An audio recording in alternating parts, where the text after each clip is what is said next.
Hello students, welcome to my channel DMI vibes. हम बात कर रहे थे कार्यालय हिंदी और कंप्यूटर। इसके 6 यूनिट्स हम कर चुके हैं और आज हम 7th यूनिट करेंगे जिसका टॉपिक है हिंदी भाषा और ई शिक्षण। चैनल को लाइक और सब्सक्राइब ज़रूर करें।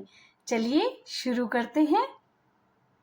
ज्ञान दर्शन प्रथम की शुरुआत कब की गई? 26 जनवरी सन 2000। ज्ञानवाणी का वास्तविक रूप में प्रथम प्रसारण कब प्रारंभ हुआ? 7 जुलाई सन 2003। एडुसेट किस संस्था के सहयोग से प्रारंभ किया गया? इसरो, अहमदाबाद। एडुसेट का प्रमुख उद्देश्य क्या है? भारतीय शिक्षा प्रणाली को आधुनिक बनाना, दूरस्थ शिक्षा कार्यक्रमों को बढ़ावा देना, शिक्षा का वैकल्पिक माध्यम विकसित करना। कौन सी ऑनलाइन साहित्यिक पत्रिका है हिंदी कुंज? दैनिक ई समाचार पत्र पत्रिका है विचार मीमांसा। विषय वस्तु की दृष्टि से वैज्ञानिक दर्शन की पत्रिका है अखंड ज्योति। शोध पत्रिका है शोधादर्श। इंटरनेट पर उपलब्ध विज्ञान पत्रिका है आविष्कार। आवृत्ति की दृष्टि से सृजन गाथा पत्रिका है मासिक। भारत में इंटरनेट पर उपलब्ध हिंदी का पहला समाचार पत्र था दैनिक जागरण। भारत का पहला हिंदी पोर्टल वेब दुनिया कब अस्तित्व में आया? सन 1999 ईस्वी में। बाल पत्रिका है देवपुत्र। हिंदी में नेट पत्रकारिता की शुरुआत किस पत्र से हुई? वेब दुनिया से। इंटरनेट पर उपलब्ध विश्व की पहली समाचार पत्रिका वॉल स्ट्रीट जर्नल। व्लॉग लिखने वाले व्यक्ति को कहा जाता है कलाकार। टेप रिकॉर्डर किस प्रकार की शिक्षण सामग्री है? श्रव्य सामग्री। परिचर्चा को किस प्रकार की शिक्षण सामग्री की श्रेणी में रखना सर्वथा उचित है? श्रव्य सामग्री में। सोशल मीडिया का कौन सा प्लेटफॉर्म हिंदी की समीप है? व्लॉग। ई सुमन वटवृक्ष की पहली हिंदी पत्रिका थी भारत। इंटरनेट पर प्रकाशित हिंदी में होते थे वह थी बोलोजी। सन 2000 ईस्वी में शारजहां से प्रकाशित हिंदी पत्रिका थी अभिव्यक्ति। सन 1997 ईस्वी में कौन सा हिंदी दैनिक समाचार पत्र इंटरनेट पर प्रकाशित हुआ? दैनिक जागरण। सोशल मीडिया का कौन सा प्लेटफॉर्म हिंदी की डायरी विधा के समीप है? ब्लॉग। भारत का पहला हिंदी पोर्टल वेब दुनिया कब अस्तित्व में आया? सन 1999 में। दार्शनिक पत्रिका है अखंड ज्योति। सृजन गाथा पत्रिका आवृत्ति की दृष्टि से मासिक। बाल पत्रिका है PM ई विद्या की शुरुआत हुई 30 मई 2000। छात्रों, अध्यापकों एवं के मानचित्र विकास हेतु पोर्टल स्वयं का क्या? स्टडी वेब सॉफ्ट और यंग इंस्पायरिंग माइंड्स। क्या मतलब? मैक्सिव ओपन दृश्य श्रव्य सामग्री का उदाहरण है। किसी विषय विशेष पर श्रृंखलाबद्ध लेखन की प्रवृत्ति मुख्यतः मिलती है ब्लॉग में। माइक्रो ब्लॉगिंग की सबसे मुख्य विशेषता है आकार कुछ शब्दों की सीमा तक निश्चित होता है। ब्राउज़र पर किसी विषय की खोज करते समय ब्लॉग की किस सामग्री का लिंक अध्येता के सामने आ जाता है? परंपरागत ब्लॉग। सबसे पहले किस समाचार पत्र ने लोगों को उनके कंप्यूटर और टेलीविजन पर समाचार कराने का प्रयास किया? नाइट राइडर ने। इंटरनेट पर प्रकाशित होने वाला भारत का पहला समाचार पत्र था द हिंदू। आकाशवाणी ने कब ऑनलाइन सूचना सेवा का अपना प्रायोगिक संस्करण इंटरनेट पर उतारा था? 2 मई 1996 ईस्वी में।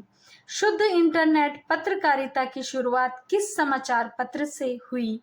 प्रभा साक्षी से। कौन सी पत्रिका ऑनलाइन है? अनुभूति, अभिव्यक्ति, हिंदी next.com। ई पुस्तकालय है आभासी पुस्तकालय। संसार की सबसे लोकप्रिय सोशल नेटवर्किंग साइट है फेसबुक। ई पुस्तकालय में पुस्तकों के रूप में सामग्री प्राप्त होती है, पीडीएफ के रूप में, एनिमेशन के रूप में, ऑडियो वीडियो के रूप में। ई पुस्तक का प्रयोग पाठक किस रूप में कर सकता है? सीडी के रूप में, डीवीडी के रूप में, सीधे स्क्रीन पर। आभासी कक्षा की विशेषताएं होती हैं। इनमें कोई भौतिक कक्षा नहीं होती है। यह अध्ययन, अध्यापन एवं प्रशिक्षण की सुविधा ऑनलाइन उपलब्ध कराती है। इनमें अध्यापक और विद्यार्थी भौतिक कक्षा की तरह ही सक्रिय रूप से भाग लेते हैं। इंटरनेट के आविष्कार के परिणाम स्वरूप साहित्य के क्षेत्र में विकसित एक नई विधा है ब्लॉग। ब्लॉग का विषय अथवा क्षेत्र हो सकता है राजनैतिक विचार, पालतू पशु पक्षी, कोई काल्पनिक या समसामयिक विषय। आवधिक अथवा आवृत्तिगत रूप से ब्लॉग की तुलना की जाती है डायरी से। ब्लॉग में सम्मिलित होते हैं लिखित लेख, रुचि के फोटो और चित्र, ऑडियो वीडियो। किस प्रकार की ब्लॉगिंग में सामग्री साझा करने की असीमित सुविधा मिलती है? पारंपरिक ब्लॉगिंग में। दीक्षा पोर्टल में किन कक्षाओं के लिए अध्ययन सामग्री उपलब्ध कराई जाती है? कक्षा 1 से 12 तक।